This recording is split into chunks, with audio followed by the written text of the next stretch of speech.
Primeiro caso. Você fala disso aí.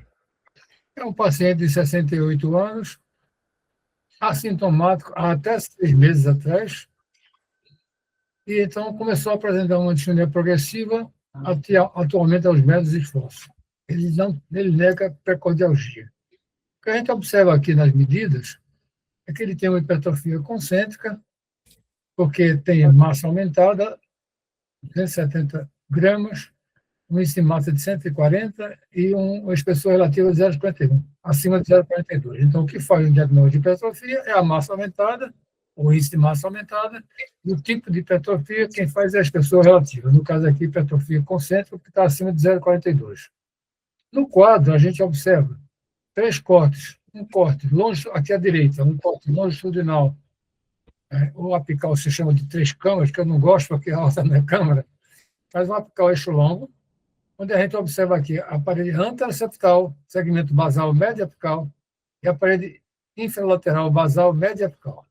No corte aqui de 2 câmaras, nós temos aqui a parede anterior e a parede inferior.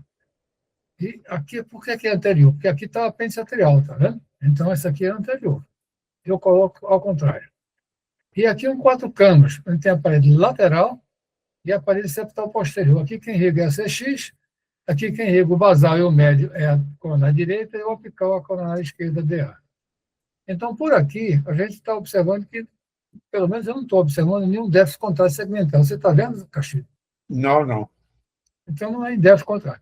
É importante, o corte apical é fundamental para avaliar a análise da contração segmentar, porque você vai ver os 18 segmentos, são 3 segmentos em cada parede, são 6 paredes, são 18 segmentos. E você pega os segmentos basais, médios e apicais, de todas as paredes. Então, dá uma ideia muito boa, é a maneira mais correta de avaliar a função contrária segmentar, é o apical. Vamos em frente? Aí mediu aqui, a fração de ação deu 60%. Tem aqui, você vê, no slide do meio, tem uma licença ótica de grau discreto, não sei se foi medida a vena contrária, um grau discreto. E aqui está o Simpson mostrando a fração de ação, como já foi comentado, de 60%. Então, tem 100 déficits contrários segmentares.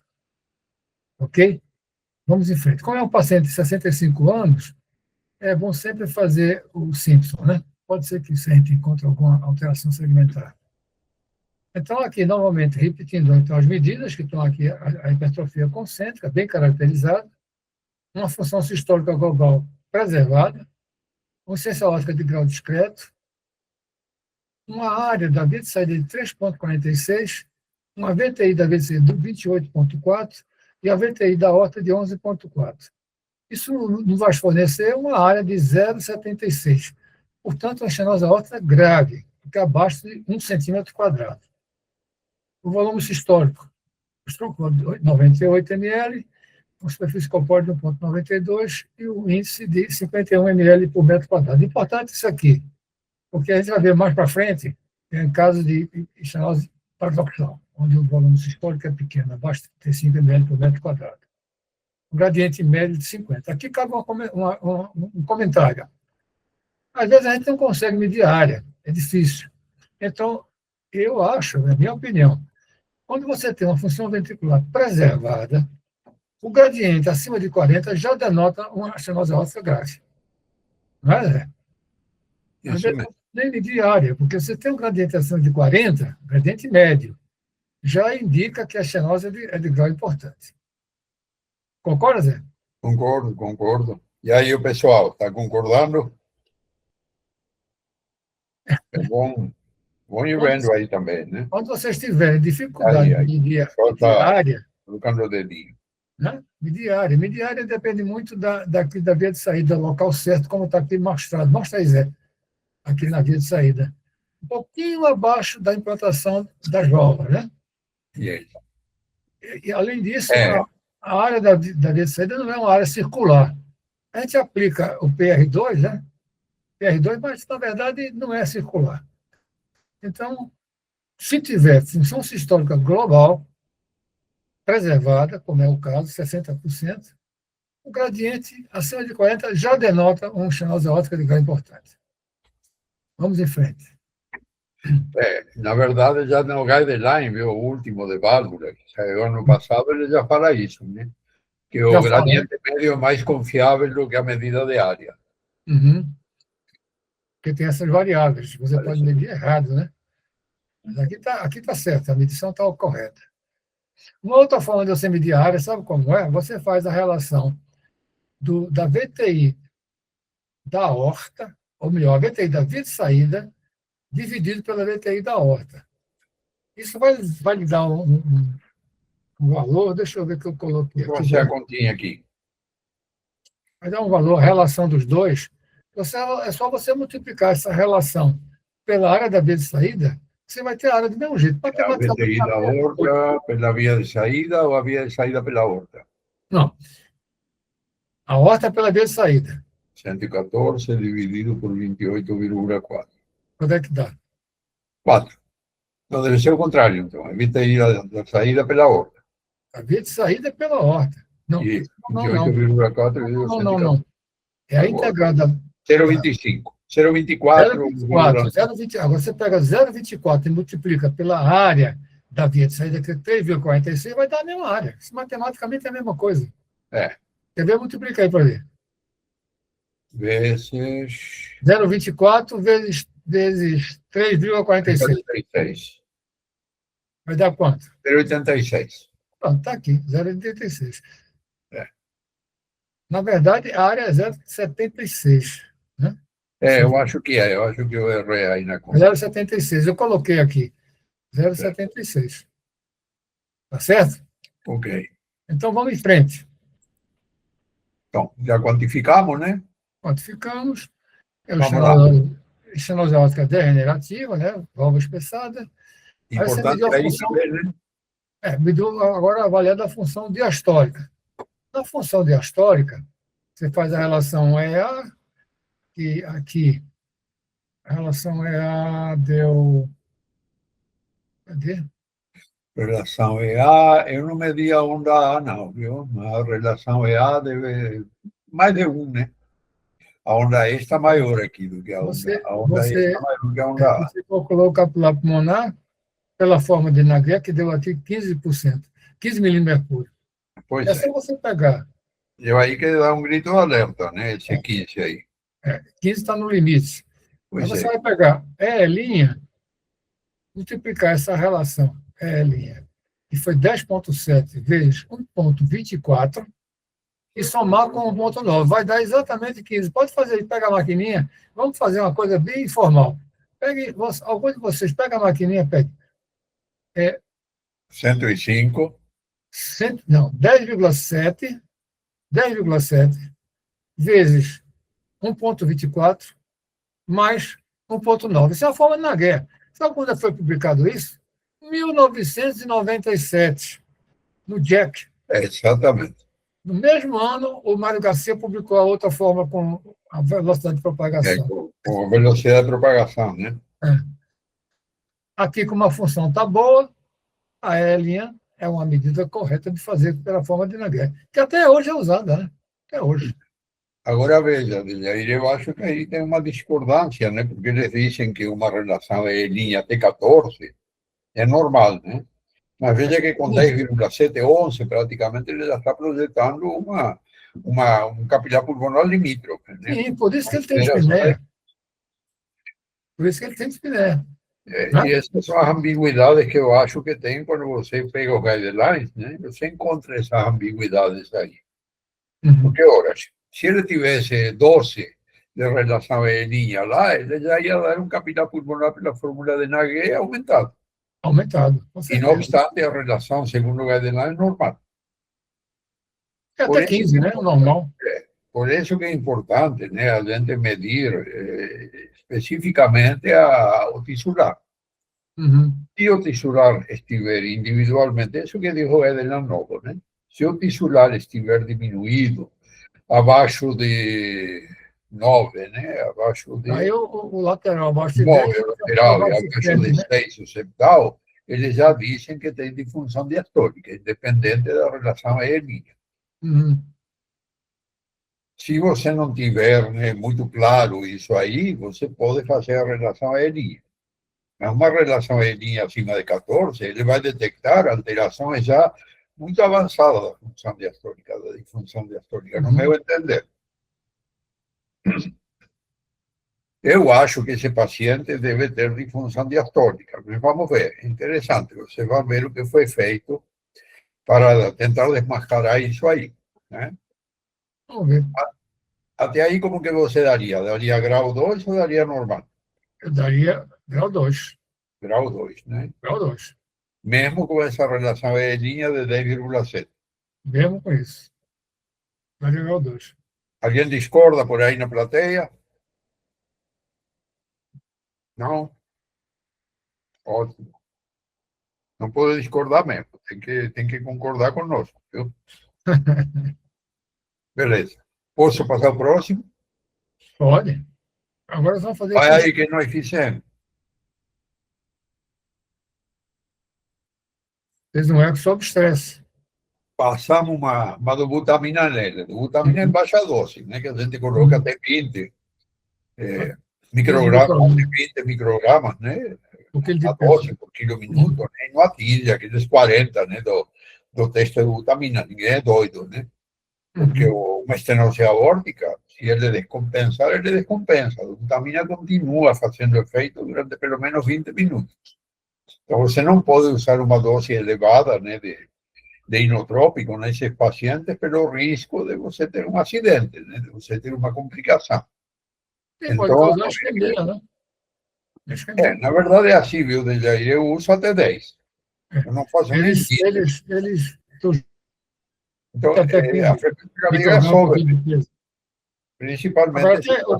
O que é que o Streseck observou aqui? O que é que ele ofereceu de então, posso mostrar informação adicional? É interessante, né? Aqui, ó, fizemos o estresse, né? E não tem déficit contato sagmentar. Com estresse, olha. Vamos lá. Não tem déficit contato sagmentar. É importante. A área no pico do estresse, ela manteve. Manteve a área e aumentou o gradiente. Óbvio. Aumentou o gradiente para 65, não foi um aumento espetacular, né? Mas aumentou o gradiente. Eu gostaria que aumentasse mais esse gradiente, né? Que esse gradiente aqui, junto com a fração de ejeção, ele me mostra a reserva contrátil, cara. Reserva contrátil, que é muito importante. Mas uma coisa mais interessante é essa aqui, olha. A relação E' no pico, ele está projetando agora uma fração, um capilar mais alto. Agora sim.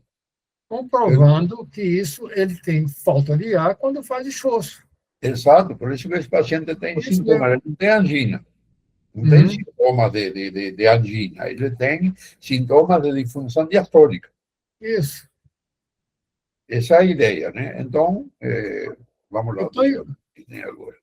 Em conclusão, é uma estenose aórtica de grau importante, com a função sistólica ventricular preservada. E aí, esse paciente, não cabe a nós, ecocardiografista, indicar nada.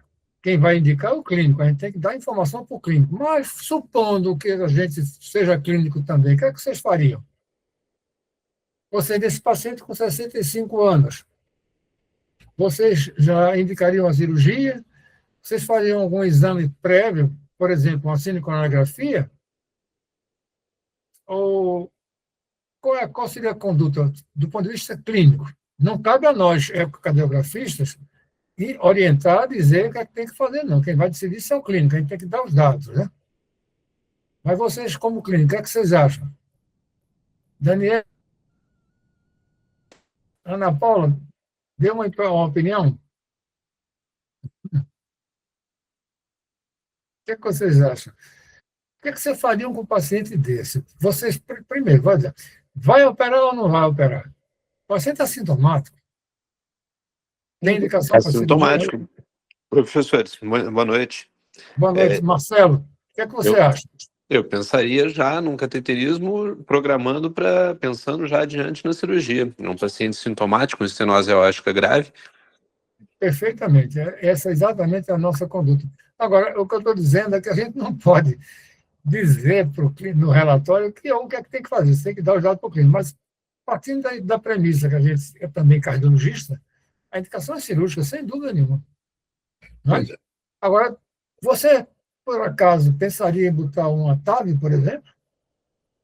Ou partir para a cirurgia? O que é que você acha? Boa pergunta.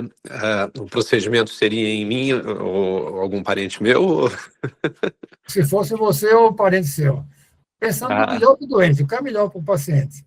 não, para o melhor para o doente, acho que ainda é a cirurgia, ainda mais que um paciente que tem condições de fazer a cirurgia, acredito que a cirurgia fica mais completa, Uhum. Aos mas a recuperação 65 da anos, TAV é incrível. aos 65 anos, você colocaria uma prótese biológica ou uma prótese metálica? Ou mecânica, como você chama? Eu acho que cada caso tem que ser individualizado, dependendo do paciente. Claro.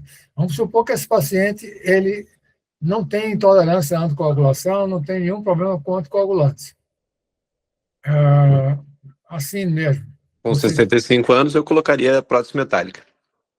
65 metálico, com a prevenção para ele viver até uns 80 anos, mais ou menos. Para mais.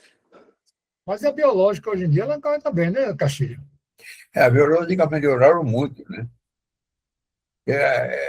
Aí é uma dúvida mesmo, viu? Durante muito tempo, a mecânica, né, foi preferida pela Uhum. durabilidade, né, por tudo, mas temos grandes problemas do uso dos anticoagulantes, né? Sem dúvida. Anticoagulantes em uso crônico, eles costumam dar, né, sempre alguma complicação colateral, né? Às vezes nem tão graves, né, mas que incomodam bastante. O fato do paciente vai ter que medir o INR toda hora, né, para saber como está, se está tomando Marevan, Uhum. não pode esquecer do Marevan, e vai depender também de outras coisas, né, por exemplo, condição social do paciente. Um paciente que não Claro. tem condição de comprar Marevan, eu coloco uma biológica, sem dúvida. Porque eu Uhum. já vi, né, trombose maciça de prótese metálica nesse tipo de pacientes, que o SUS deixou de fornecer o Marevan para eles e eles pararam de tomar simplesmente. E a Uhum. prótese trombosou. Né? Vi vários casos lá no Procap desses aí. Realmente E é o uma dificuldade paciente, você controlar. dependendo da condição dele, faria Uhum. uma biológica, né?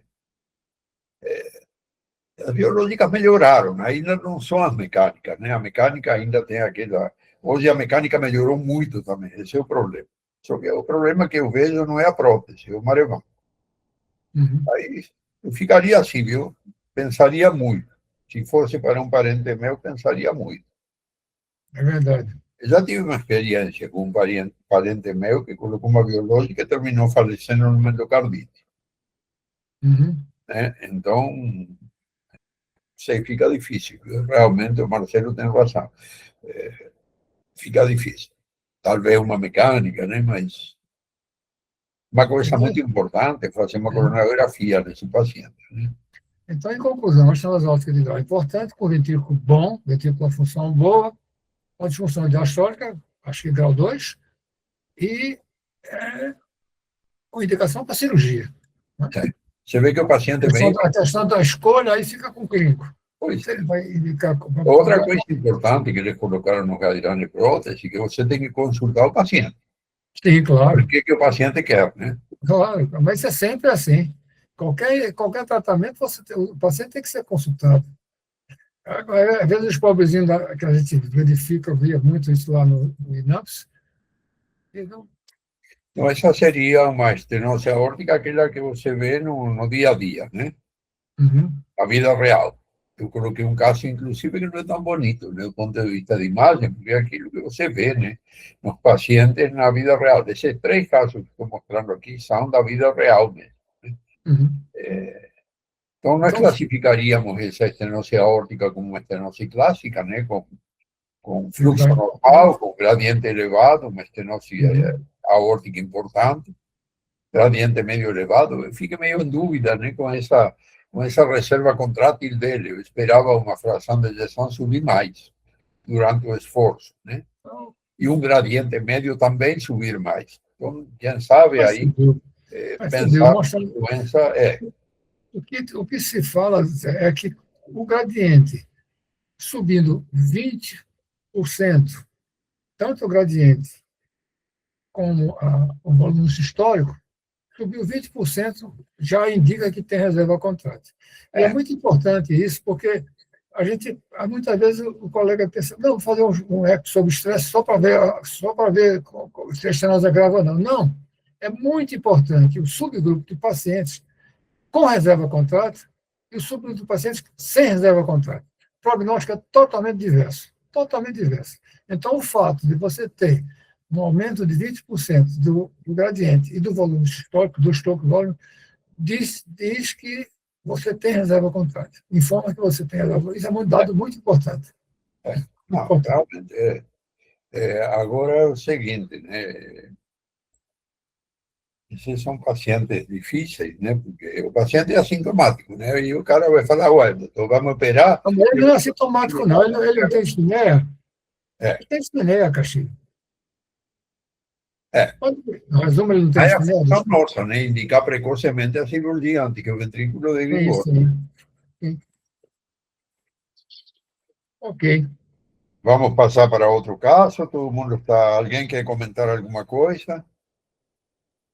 O doutor Luciano aqui, ele falou, pede que o paciente prefira o TAV, se tivesse condição. Hoje a tendência, né? Inclusive, eu estive agora fazendo uma avaliação, né, a longo prazo. Tem trabalho já com 10 anos de evolução de TAV, mostrando a comparação entre TAV e cirurgia. Não tem praticamente nenhuma diferença, né, do ponto de vista de mortalidade final. Não tem muita diferença com relação ao gradiente. O gradiente até na TAV é um pouco melhor que nas próteses, né? Porém, ele tem um desfecho, uma degeneração mais rápida que a prótese normal, né? Que a prótese biológica, aquela que é colocada por via cirúrgica. Ele apresenta um aumento do gradiente médio mais precocemente do que as próteses cirúrgicas. Fora isso, ele não tem diferença. Tanto é que hoje... Tem uma coisa que eu acho que é fundamental, né? Baixo risco. Eu quero fazer um comentário seguinte. O paciente que vai botar uma TAV tem que investigar se tem placa de ateroma na aorta. Eu tive uma experiência particular com uma irmã minha que botou uma TAV e morreu depois, por consequência de um AVC. Então, o que é que acontece? Se você tiver uma placa de ateroma friável, você tem a obrigação de colocar um filtro nas carotas, para evitar que você faça embolia cerebral. Infelizmente, o colega não indicou. Essa análise é fundamental, por isso que você faz uma tomografia prévia, né? Com certeza. Eu tenho um caso que é de arrepiar, porque tem uma placa mole na aorta torácica e mesmo assim foi feita a TAV, né? Mas botaram o filtro. Lá tinha fragmentos se desprendendo da placa. Era uma placa mole na aorta torácica descendente, não era na aorta torácica Deve ter ascendente. colocado o filtro, né? Deve ter colocado, imagino eu. Mas mesmo assim foi bem, né? Você vê o catéter passando encostado na placa, né? Uma placa móvel, né? Eu tenho um caso também no qual foi feita a TAV com um paciente que tinha um trombo na apêndice atrial. E sobrou para o ecocardiografista monitorar o trombo, né? Durante o procedimento. Então, eu tenho uma pergunta. Vocês fizeram o STRAIN, porque, em realidade, os critérios de dimensões, ele tem as dimensões normais, 51 diastólico, e tem um ventrículo esquerdo, aparentemente, de função sistólica, a fração da ejeção. Vocês chegaram a fazer o estresse, justamente o longitudinal, circunferencial, para que reforce a importância da indicação? Fizemos. A gente não trouxe aqui, né, porque é uma live assim mais básica, mas ele teve o strain, estava discretamente, estava limítrofe, na verdade, o strain longitudinal do VE, era 15,5%. 16, quase 16.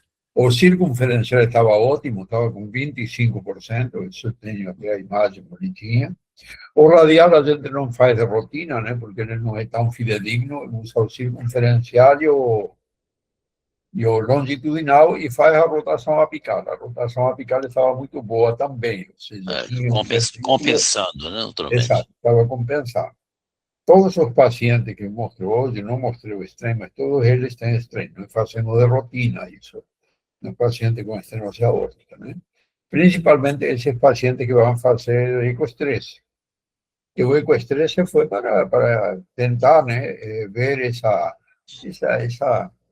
ambiguidade que havia aí com relação a uma pressão capilar limítrofe, né, no basal, para ver o que acontecia com ela durante o estresse, né, também para ver se realmente tinha reserva contrátil no paciente. Você vê que o ventrículo bate bem, né? O ventrículo bate bem, não sei por que a pressão, o gradiente médio não subiu mais, mas o ventrículo no estresse, ele contrai muito bem. Com certeza. Esse paciente foi para a cirurgia mesmo, ele não fez TAVI. E se deu muito bem, saiu bem. Uhum. Tá? Ele fez uma coronografia, esse é um paciente de faz uns 4 ou 5 anos, né, que eu fiz lá no Procap, e ele fez uma coronária, foi também, não tinha irregularidades, algumas aqui, não tinha nenhuma lesão significativa, né? E terminou fazendo cirurgia, colocou uma biológica, é de praxe o que se coloca lá, né? Hoje. Colocou uma biológica, bom tamanho até, uma 23, acho que foi. Era grande a aorta dele, e ele saiu muito bem. Eu acho que essa aí seria a estenose aórtica clássica, né? Aquela que você vê mais frequentemente. Uhum. É isso, dizer. Isso. Vamos próximo, Zé. 8h30.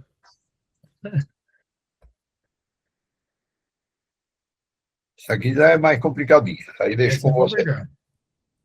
É um paciente com 81 anos, do sexo feminino, é dispneia e cansaço aos pequenos esforços, pequenos e médios esforços. E uma precordialgia aos médios esforços e angina noturna. 3 ocasiões de angina noturna. Vamos ver aqui. Ela tem um septo de 11, parede de 11, uma cavidade de 60, portanto, uma espessura relativa de 0,37, portanto, uma hipertrofia excêntrica. Voltando a dizer, o que faz diagnóstico de hipertrofia é o índice de massa aumentado e o que faz o tipo de hipertrofia é a espessura relativa. Abaixo de 0,42, hipertrofia excêntrica. Uma fração de ação já baixinha, 35%. Concorda aqui com a imagem? Eu acho Concordo. que né? Concordo, aqui dá para ver bem. Tanto aqui como aqui. E um IAO de grau discreto, a gente está vendo aqui à esquerda, e um IM de grau discreto. Uma área da veia de saída de 3,14. Devia ter 2 de diâmetro, né? Dá 3,14. Então vamos em frente. O volume sistólico de 34 ml, indexado de 20 ml por metro quadrado, e um gradiente médio de 20.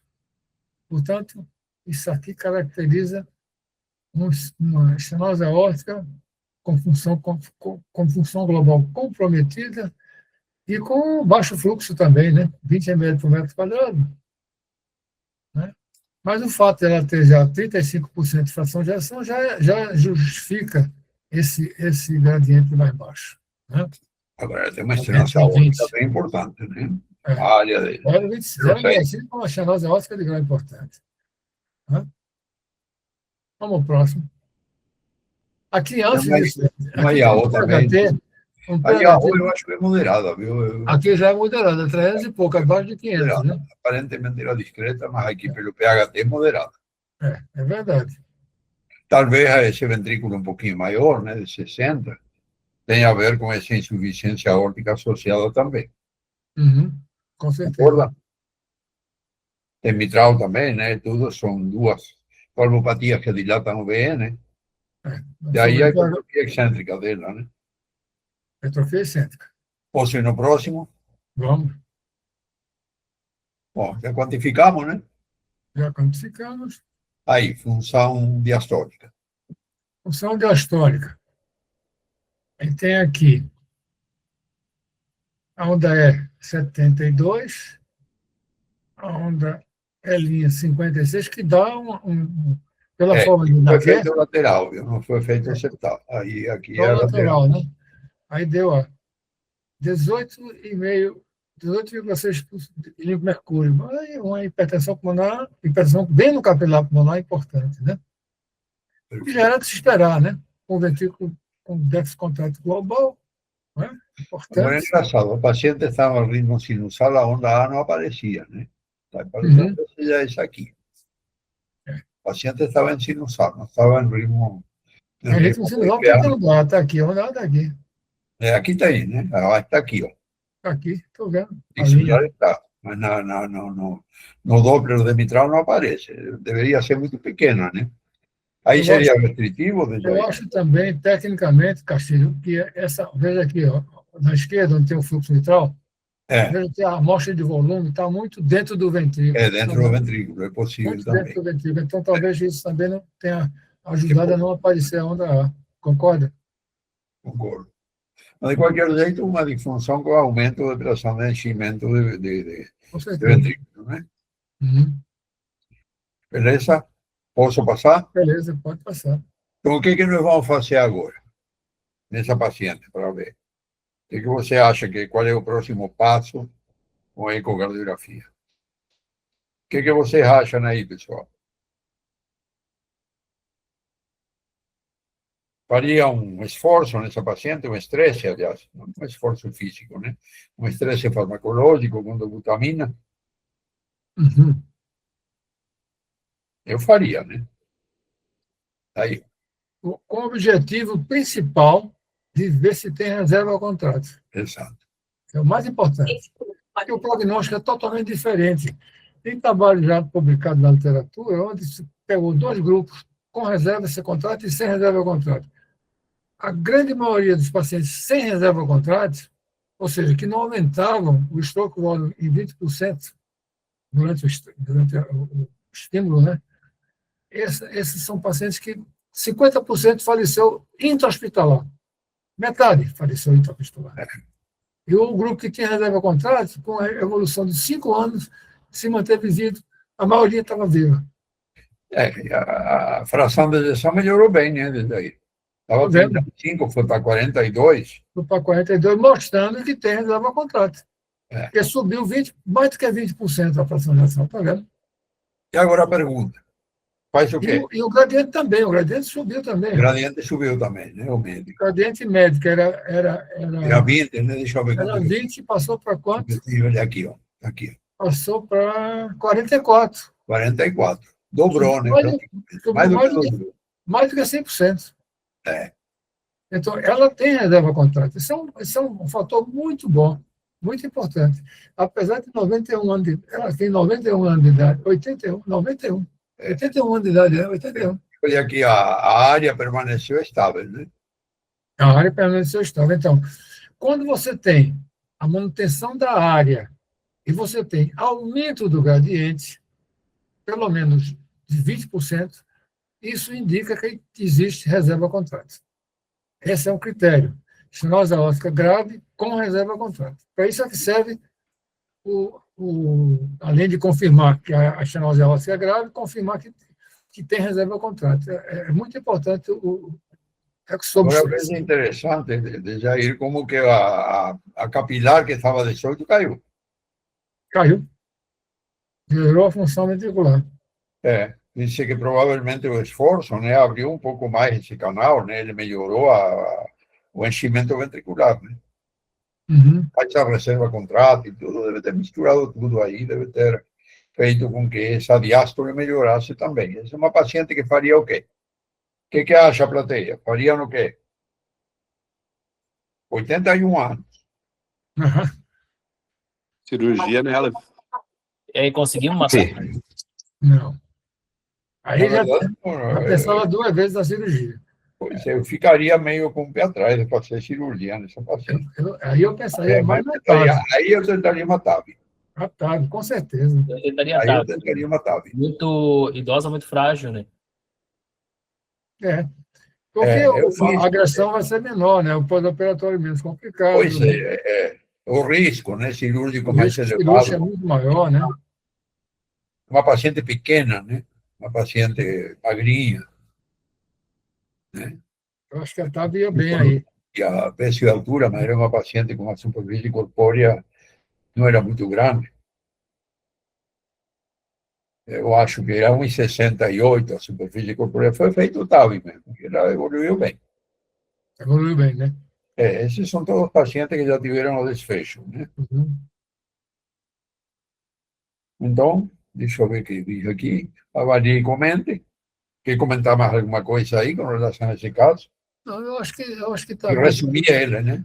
bem ilustrado, está bem identificado o tipo de estenose óssea grave com disfunção ventricular no paciente com 81 anos de idade, que tem reserva contrátil, isso é muito importante. Tem reserva contrátil, aumentou 20%, mais do que 20% do gradiente, aumentou quase 100, mais de 100% Sim, do gradiente. o gradiente, O né? gradiente mais do que dobrou. Mais do que dobrou, É. de 20 para 44. E o stroke volume, cadê aqui? Eu não estou vendo aqui. O índice de volume deu 20 ml, Eu foi stroke, para... não calculei, mas só fazer a conta aqui. Uhum. Ela tem uma área de 3,14. Eu sei coloquei o stroke aqui. Deixa eu fazer a continha aqui rapidinho. 3,14 vezes a integral da aorta, a área, o pico, eu não coloquei a integral aqui, volume sistólico 34, indexado 20, mas ele melhorou, eu não tenho ele aqui. Mas ele melhorou. Ele não chegou a 35 mililitros por metro quadrado, mas melhorou. Com certeza melhorou, porque senão o gradiente poderia aumentar, né? Eu devia ter colocado. O stroke volume deve ter aumentado. Eu tenho todos esses dados, né? Eu devia ter colocado mesmo. Ok. Porque tem muita informação aí, né? É muita informação. Vendo que a cardiografia você tem que saber bem, além do exame, da técnica do exame, saber a fisiologia, a fisiopatologia, fundamental. Tem que saber a fisiopatologia das doenças, né? Tem que raciocinar, né? Não é só fazer o exame, medir e pronto. Tem que raciocinar. Ok.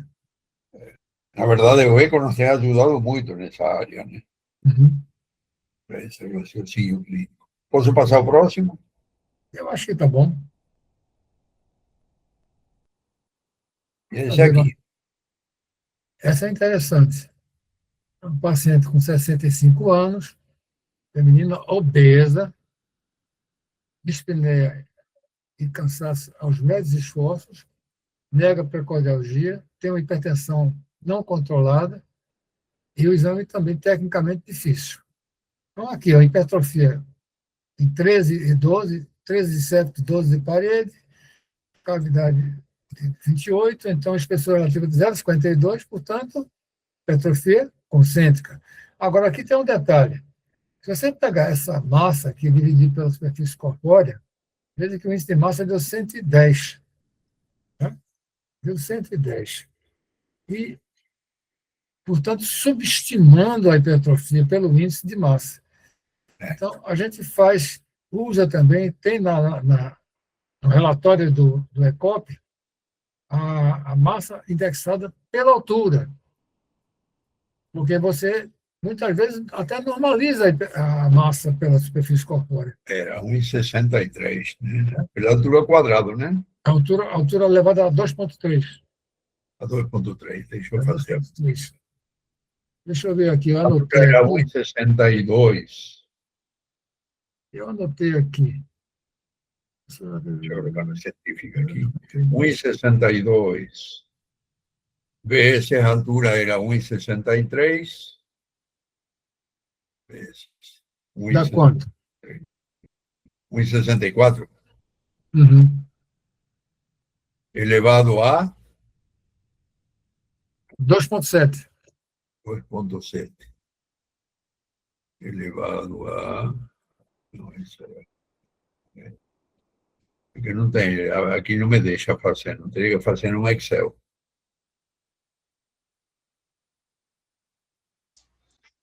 Deixa eu ver se eu tenho aqui. Deixa eu tentar fazer a conta. 1,63. A altura quanto foi? 1,63. Eu tenho aqui no meu, deixa eu ver, E a 1,63. 1,62, desculpa. Vou apagar aqui. 1,63 elevado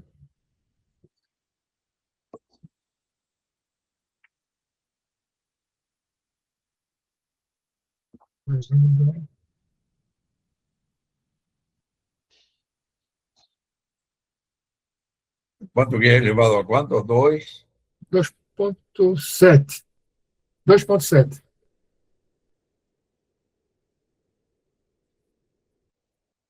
Não consegui pegar aqui, não.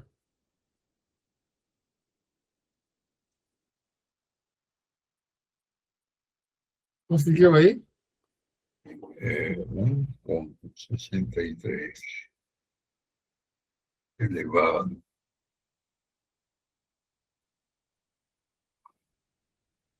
a 2,7. Eu diria, podia informar, A que... 3,74, diga. Posso falar? Pode. A análise subjetiva da imagem me parece uma fração de ejeção mais comprometida.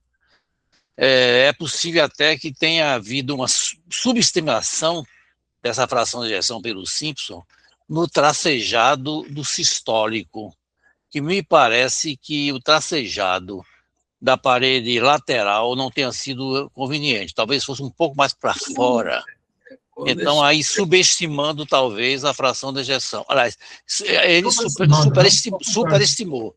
Ele superestimou, fazendo esse traçado. É o que me parece, porque a análise subjetiva me parece que ela está mais comprometida. Pode ser, né? Porque é um caso de difícil realização mesmo. Foi bem difícil a abordagem dessa paciente. Não fui eu que fiz o exame, foi os residentes, né? Mas a gente acredita nos residentes, né? Mas eu concordo quando você olha essa imagem de 3 câmaras que aparece aí no meio, e no colorido também. Dá a impressão de que esse ventrículo seja um pouco menos que 63, deve estar por volta de 50, também não está tão diminuído, né? Se estiver. Mas é um exame de difícil realização. Infelizmente, não tenho as imagens mais nítidas dessa paciente.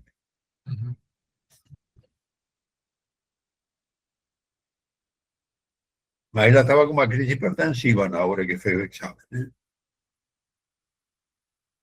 Pode ser que a crise hipertensiva vai comprometer a função hipertensiva. A hipertensiva vai diminuir a contratividade miocárdica, sem dúvida. Com certeza. Bom, de qualquer maneira, é uma hipertrofia concêntrica do ventrículo esquerdo, significativa, aparentemente com a fração de ejeção preservada, né? Elevado, pelo menos, muito pouco diminuído. Um pouco, tá bom.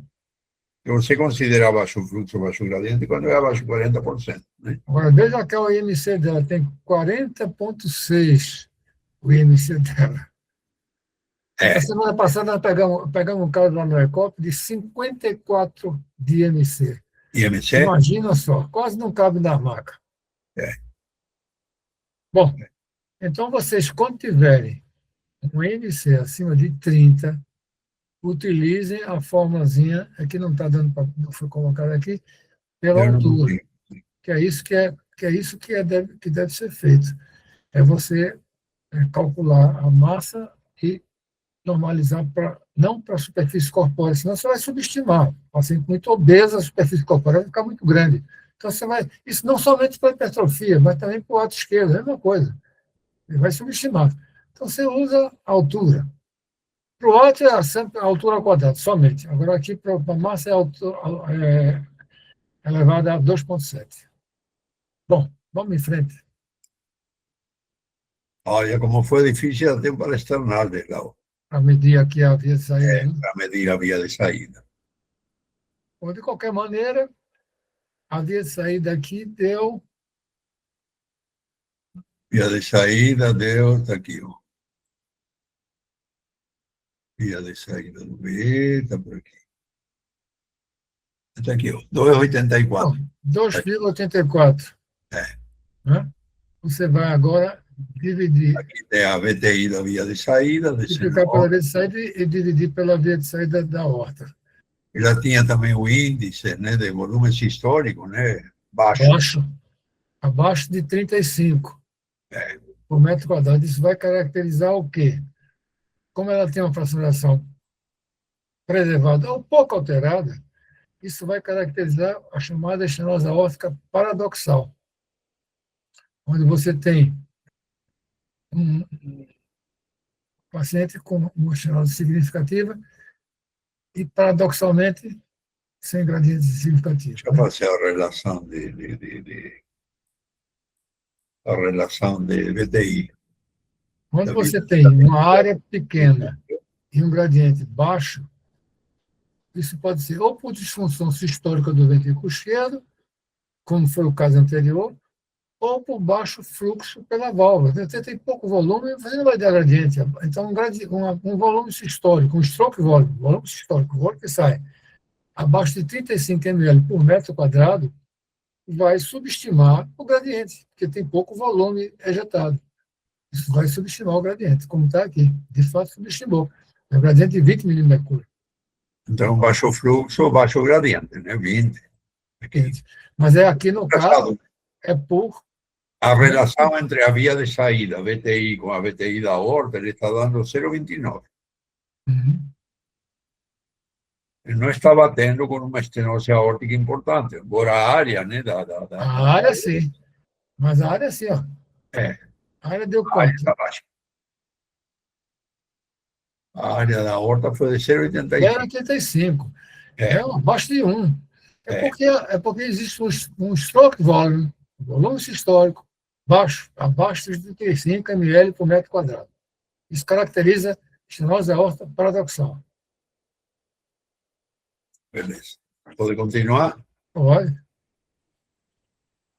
Aí está o Aqui, então, tisular. isso lá mostrando... Uma onda é 55, relativamente pequena, né? Uma onda é linha normal, uma relação é linha normal e um capilar e projeta normal, abaixo de 15. Então, talvez seria um grau 1, né? Grau 1. Eu não fiz a relação EA, mas tudo aparenta ser um grau 1. Grau 1, com certeza. Embora a onda pela morfologia do fluxo mitral, a gente está vendo que é um fluxo mitral do tipo 1, né? Grau 1. Agora, o que é importante nesse caso é relembrar o seguinte: se você encontrar um paciente com a área aórtica baixa, como é esse caso aqui, foi uma área de 0,84, com o gradiente baixo, que foi um gradiente de 20 milímetros de mercúrio, isso caracteriza a estenose aórtica paradoxal. Ou seja, tem pouco volume sistólico ejetado, insuficiente para gerar gradiente. Estenose aórtica paradoxal. Tá? Então, é um caso bem característico. Né, Zé? Corroborando a função deprimida do ventrículo esquerdo. Pode ser, sim. Não, eu concordo. É um caso, como falei, de difícil avaliação por causa da obesidade da paciente. Castilho, está me ouvindo? Estou. Pode falar. Opa, boa noite. É Carlos Antônio. Peguei aqui. Castilho, você falou que o paciente é hipertenso, né? Qual era a pressão sistólica dele? Ele estava com... Eu tenho anotado aqui, deixa eu ver. Estava com 180 por 110 durante o exame. O aumento da pós-carga reduz o gradiente. Sim, claro. Então, é uma coisa que a gente não faz muito, principalmente aqui no Brasil, mas esse paciente é essencial que ele tenha uma pressão sistólica menor para avaliação melhor desse gradiente. Exatamente. Com essa pós-carga aumentada, reduzindo o gradiente, a área auroral vai dar baixo. Sem dúvida. Isso é o que a gente tem feito. Quando a gente quando aplica a fórmula, a gente está vendo fluxo, né? Não é uma área anatômica, é a área funcional. Então, fazer a avaliação da estenose aórtica em repouso é essencial o paciente esteja com pressão sistólica arterial controlada. Controlada, normalizada. É verdade. Exatamente essa é uma das causas de paradoxal, né? Nós temos duas causas de paradoxal. Ventrículo muito hipertrófico, pequeno, que não tem volume sistólico suficiente, porém, com fração de ejeção preservada, são aqueles ventrículos muito hipertróficos, cônicos, né? Em geral, em mulheres. A causa aumentou a pós-carga. Exato. Exatamente. Agora, não é esse caso aqui, nós já temos feito isso, né, controlado o paciente a pressão de forma, um captopril mesmo, né, durante a espera umas 2 horas, repete, melhora realmente o gradiente, aumenta. E melhora também a função de VE. Isso, melhora os porque ele não apenas abaixa o gradiente, ele diminui, deprime também a função sistólica, né? Isso, exatamente. Vamos ver como é que Nesse caso, foi feito, tentado fazer uma dobutamina nele. Notificamos, né? Fez um estresse, mas o estresse não deu muito certo, ela não acelerou muito, foi interrompido, né? Mas de qualquer jeito está aqui, ó. O que foi obtido, né? Foi aqui, deixa eu ver aqui, uma VTI no pico de 18,1, ela tinha uma VTI basal, está por aqui, de 65, né? Da aorta, não, deixa eu ver, tá, de 19, caiu um pouquinho a VTI, piorou com esforço. A aorta também aumentou um pouco na aorta, foi para 63, e a área manteve. A área aórtica caiu um pouquinho, mas manteve, né? 0,85 caiu para 0,70. A fração de ejeção não mudou muita coisa. Foi para 66. Aqui está melhor pega a parede lateral. Se bem que aqui é diáspora, não existe.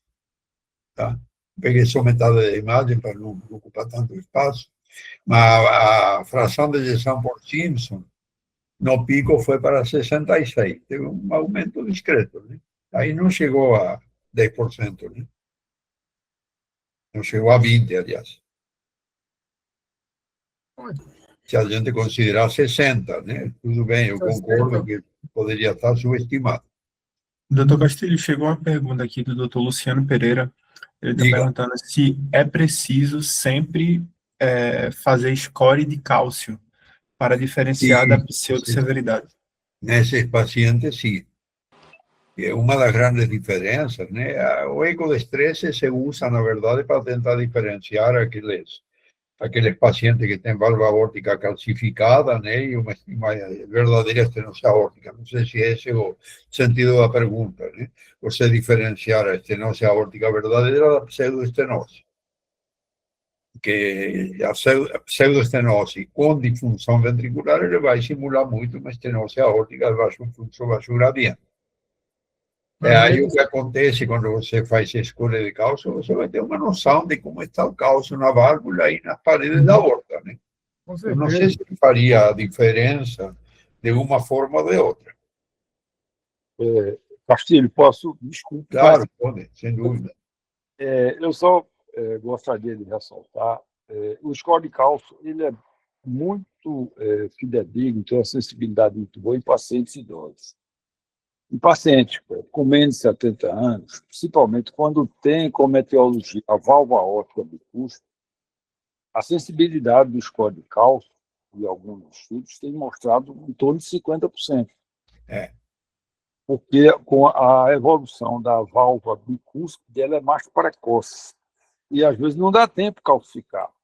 Então, aquela ideia inicial que a gente já tinha há alguns anos, de que o score de cálcio era definitivo, é preciso olhar com um olhar crítico hoje em dia, ter um pouco de cuidado. Sem dúvida. Tem várias restrições aí, né? Eu acho que aí a escolha de cálcio não ajudaria muito nessa diferenciação, né? Se foi essa a pergunta. Aí quem ajudaria na diferenciação seria, né, a área aórtica, né? A área aórtica antes e após a baixa dose de glutamina. Se a área aórtica modificar, aumentar, Bom, aí eu acho que você pode... Aí é um pseudo, é pseudoestenose. Aqui Depois no que caso, a área aórtica dele diminuiu um pouco, né? Ou seja, já afastaria uma pseudoestenose, né? Pode ser diminuiu, aumentou o gradiente. 70. Ela deveria ter aumentado para ser uma pseudoestenose.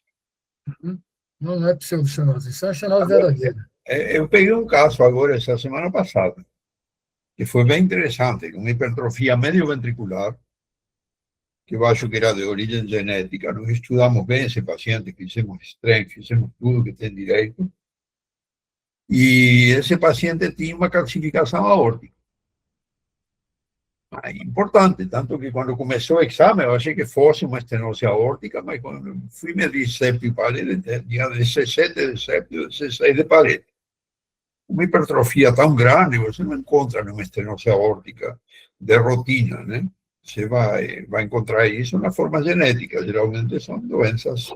E era medio ventricular, tinha um gradiente medio ventricular, não muito alto, mas com manobra de Valsalva aumentou, com aquela curva de pico tardio, e a aorta estava lá calcificada. E fizemos a área aórtica, fizemos equação de continuidade, a imagem, felizmente, era muito boa, e o gradiente médio dele foi menos de 20.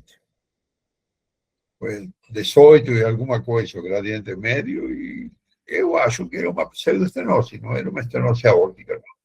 Foi uma coincidência, né, de ter uma forma genética de hipertrofia medioventricular bem caracterizada do ponto de vista do eco, e o strain também mostrou, né, isso aí, e uma calcificação de valva aórtica.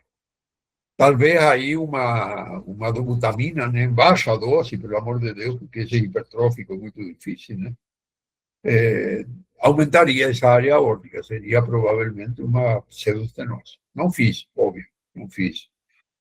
Não faço dobutamina há muitos anos, né? Sim. Você tem feito, você lembra que a gente fez um estudo com MAPS, nesse caso? Lembra? Lembro. Que a gente mostrou uma sensibilidade. É um trabalho alta, bem bonito do MAPS, né? E eu acho que o MAPS ele dava uma diferença, né, entre a forma de estenose verdadeira e pseudo, né? E pseudo. Ele dava uma diferença boa. Se não me engano, era 0,9, né?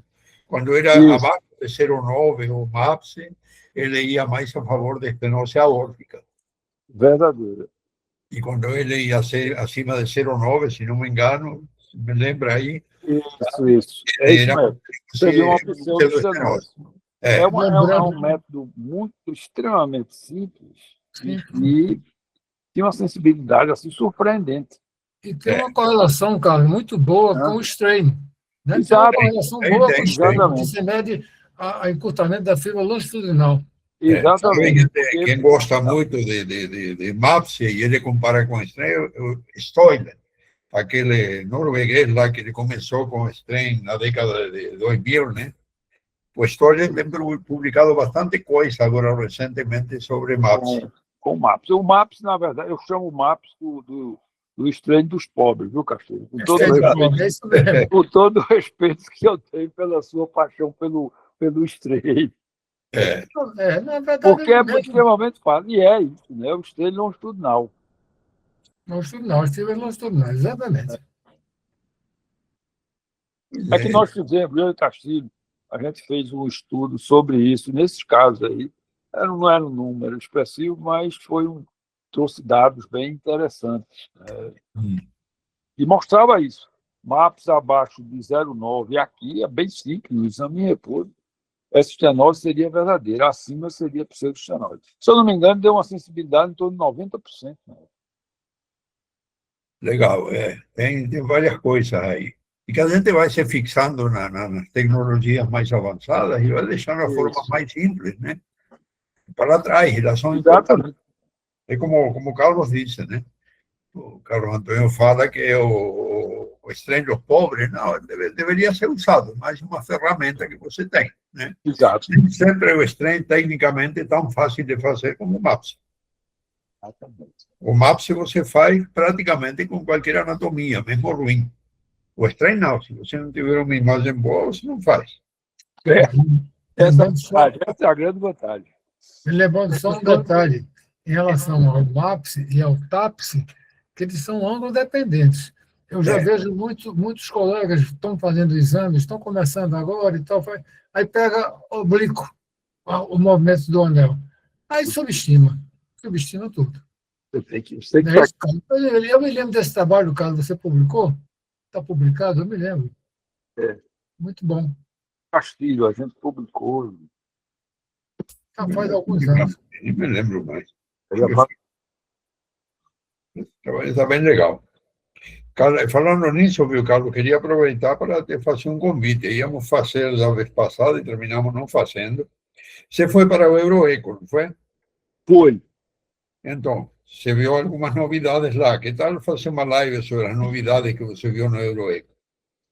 Pode ser? Pode ser.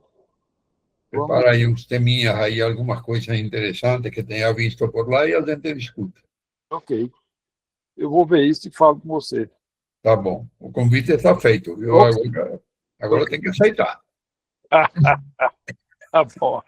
Tá bom, tá aceito. E aí, Desair, quer comentar mais alguma coisa? Que eu acho que Não, eu acho que está bom. Nós vemos 3 casos. Esse último caso, eu considerei como estenose aorta paradoxal, com reserva contrátil, porque aumentou, o gradiente aumentou o stroke volume. E agora a conduta, no paciente dessa, não sei, aí fica difícil a conduta. De qualquer maneira, tem que mexer, né? eu fiz questão de trazer pacientes que não são aqueles Não, típicos, são pacientes um pouquinho mais difíceis para a gente poder ver, né? Qual é o dia a dia. Geralmente Entendi. Agora, se vai se intervir cirurgicamente ou através do cateterismo, aí depende muito de quem vai fazer, aonde vai fazer. Depende, se o doente quer outra coisa importante, perguntar ao doente e esclarecer o doente, isso aí, para ele participar do processo. Mas é isso aí. Agora, essa paciente aqui, o que faria? Essa é a pergunta. Paciente de 105 quilos, Perder peso, a primeira coisa é perder peso. Aí Aliás, complica. Primeiro, tratar a pressão dela, né? Segundo, tentar diminuir o peso. Quem sabe, né? Não dá uma aliviada aí já. É isso mesmo.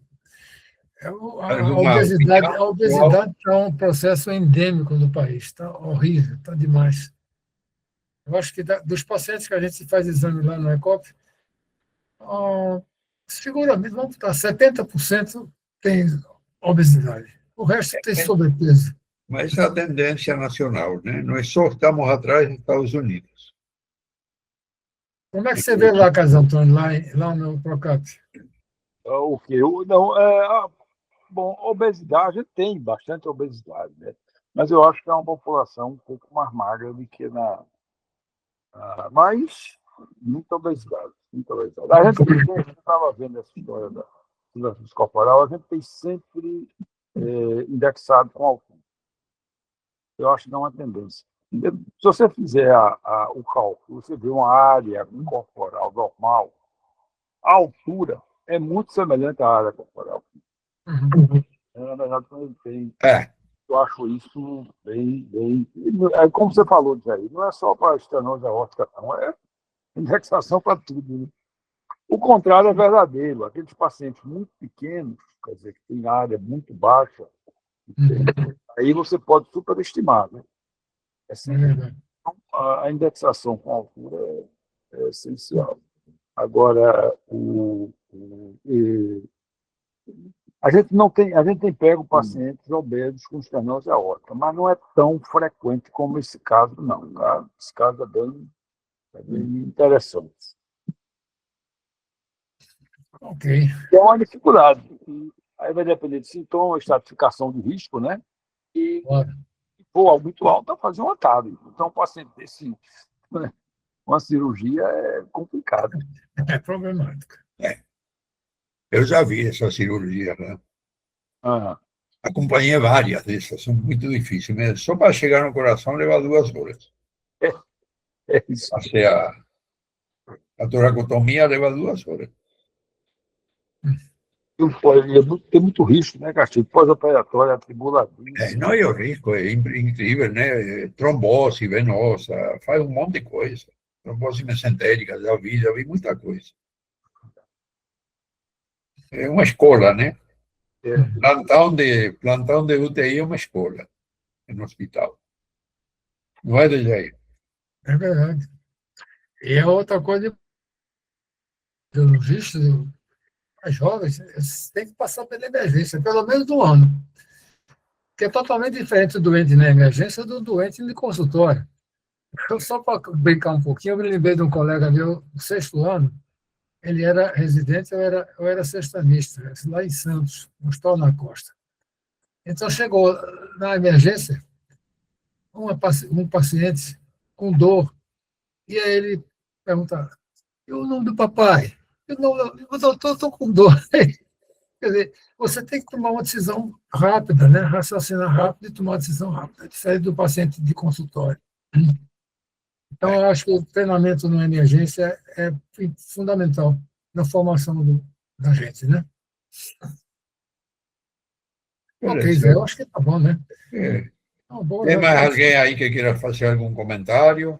Temos 1h10 Hoje foi, na verdade, não foi assim uma exposição, foi mais um bate-papo, né? bate-papo. Que eu acho que é interessante, porque são esses casos que não são convencionais, né? Não é aquilo que você vê, caso típico do livro, né? Aqueles casos que deixam alguma dúvida, exatamente isso que eu quis trazer.